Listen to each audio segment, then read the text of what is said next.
Once upon a time, on the edge of a forest not so far away, lived a grand and beautiful apple tree.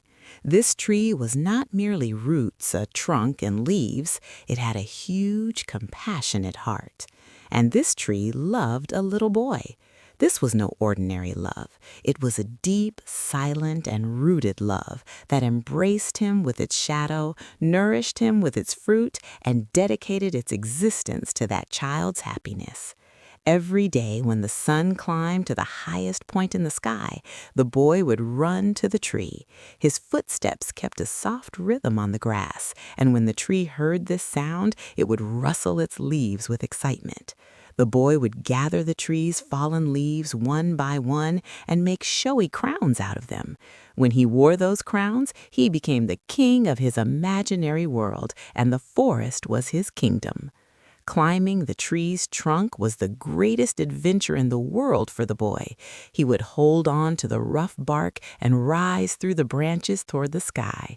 The tree would bend its branches, as much as possible to let the boy climb more easily. When he reached the top, he would swing from the ends of the branches and let the wind mess up his hair. When he got tired, he would eat the sweetest, reddest apples the tree offered. As apple juice ran down his chin, the tree would watch this scene with silent happiness. They would play games together. The boy would hide behind the tree's trunk and shout into the silence, "Find me!" The tree perhaps could not speak, but it would accompany him with the rustling of its leaves. At sunset, as the sky turned from orange to dark blue and the boy grew weary, he would fall asleep in the tree's cool shade. The tree would block the wind and sing him lullabies with its leaves. The boy loved the tree very much. He loved it with all his heart, with all his innocence. And the tree was happy. Its existence had a purpose, to love and to be loved. Time flowed as sweet and slow as honey in those days. However, time continued to flow like an unstoppable river. Seasons chased one another, the white silence of winters blended into the green chirping of springs, and the boy grew up. That little cheerful child was gone.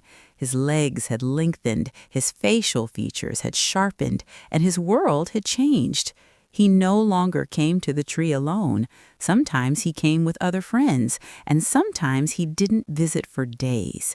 The tree was often left alone. Even though birds perched on its branches and sang, even though the wind caressed its leaves, the tree felt a deep sadness in the boy's absence.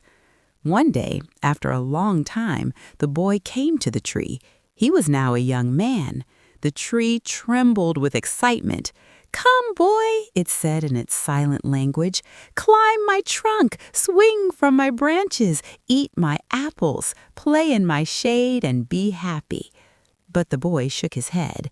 The weight and desires of the world had replaced the old innocence on his face. "I am not small enough to climb trees and play anymore," he said. His voice was deep and impatient. "I want things. I want to have fun. I want to buy things for myself. I need money. Can you give me money?" The tree was sad because it had no money. It was not a bank, not a merchant. It was just a tree, a part of nature. "I have no money," said the tree, its leaves bending with sorrow.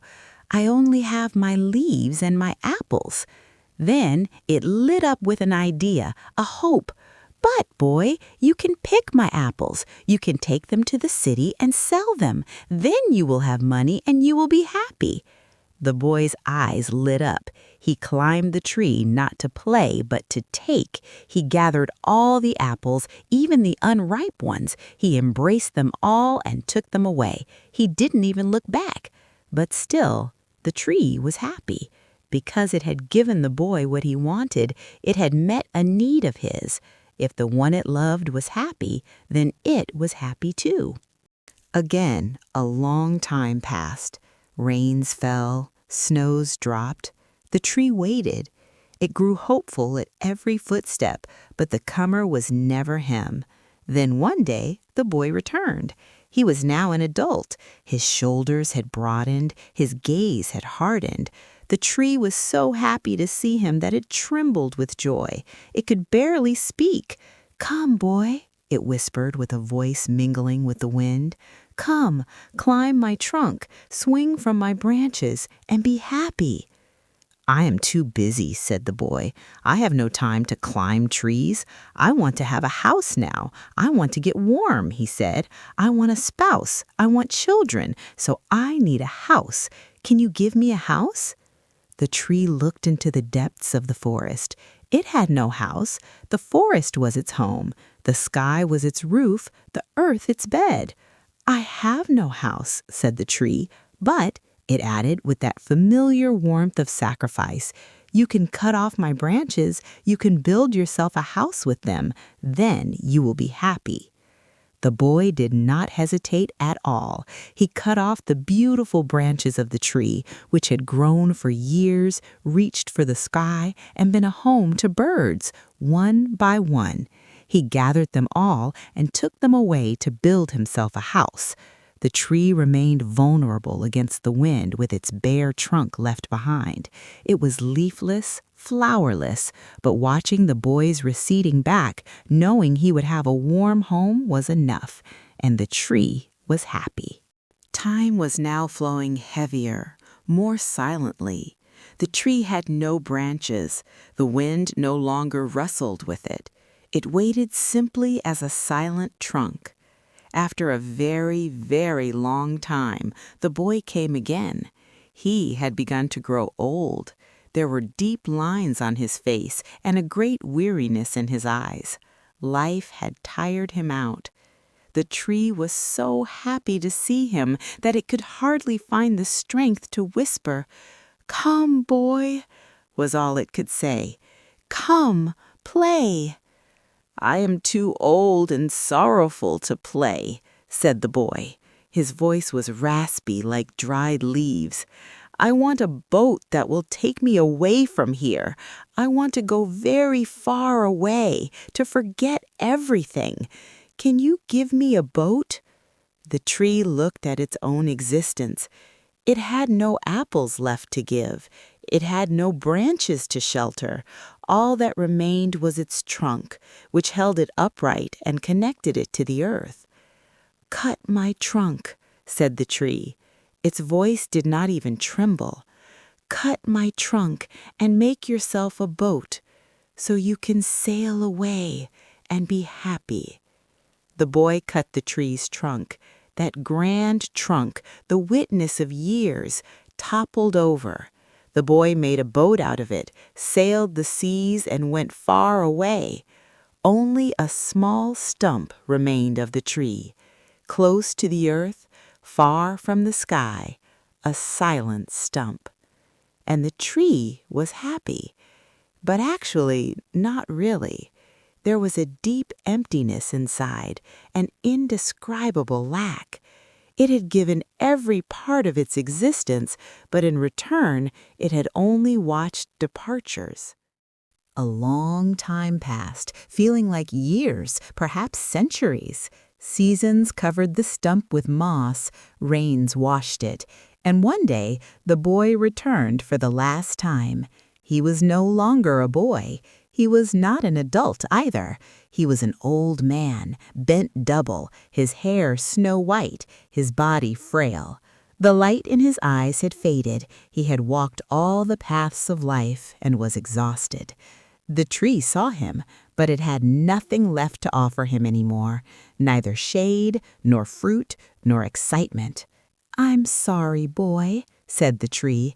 Its voice was like a ghost of the old days. "I have nothing left to give you. My apples are gone." "My teeth are too weak," said the old man. "I cannot eat apples anyway." "I have no branches," said the tree. "You cannot swing on them."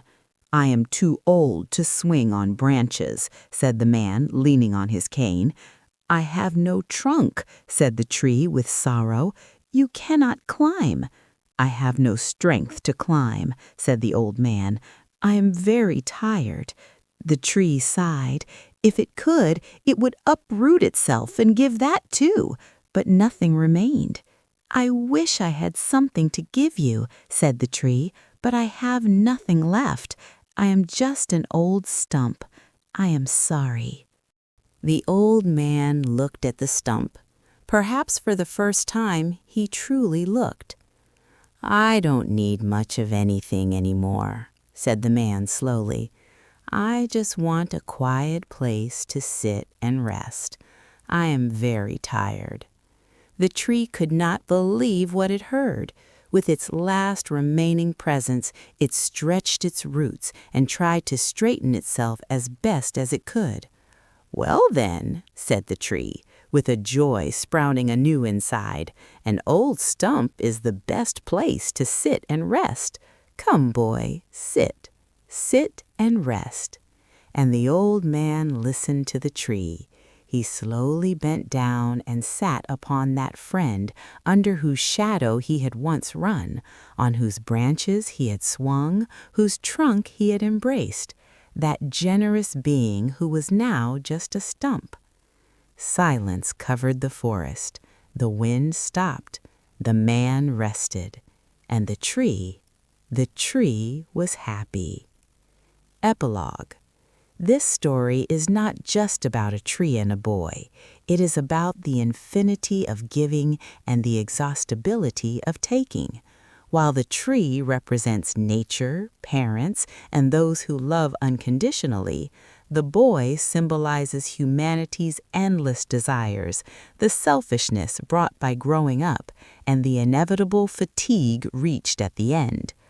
Ultimately, even when we have lost everything or consumed everything, the existence of a stump that will accept us and upon which we can rest is the purest form of love.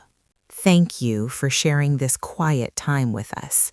If these pages offered you a moment of ease, you're welcome to show your support by liking the video and joining the channel. You may leave a thought in the comments or wander through our other stories, now or later, perhaps just before sleep. We'll be here, holding the light on whenever you choose to return.